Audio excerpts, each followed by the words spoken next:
Which is the other thing. Some of you have heard what I call the scariest story. I'm not officially on the set list to tell it, but after Coffeehouse, if you want to hear it, just come over and find me, and I guess maybe I'll do that if enough people want to hear the scariest story ever. Woo! Okay.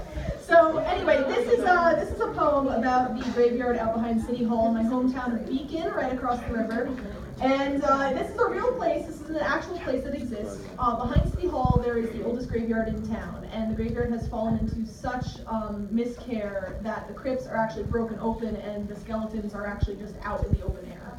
And people can go back there and see them anytime they want. It's very, very scary and just really weird. So I wrote a poem about it. And here we go. Ever been out to the graveyard behind City Hall? Of course you haven't. No one goes there, except there are people there. I've seen them.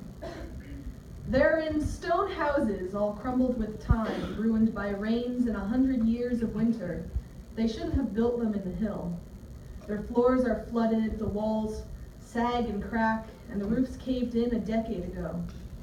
They once led wealthy lives, built mansions of marble filled with mahogany beds, wore their finest silks and gold to sleep. They built 2 towns, theirs and mine. While mine has grown, theirs becomes humble. It's still a lovely place, with an arched ceiling made of branches, quiet, still, welcoming. The houses have no addresses save what lies on the steps, a rotten bow tie, an abandoned wedding ring, a syringe. It's like visiting old neighbors. I could hardly recognize them when I first went, their faces more bare than the photographs suggest, and I couldn't remember their names. That's fine.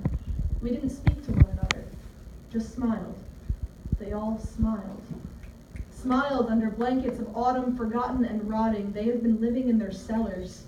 I wonder if they miss the sunlight which so suddenly graces them, but I think they must have been scared of something to hide so well under the trees. Perhaps they were afraid of this. But those thin, pale people in their well-worn suits and moth-eaten lace, they must have been kind. I think they were kind. When the doors fell open and the world came in, they didn't turn away their guests. You can see them sometimes, hunched like secrets in the corners, ashamed of their stolen hospitality. At least they remember to leave a gift for their hosts. There's enough half-finished beer and cigarette ash here to satisfy a neighborhood.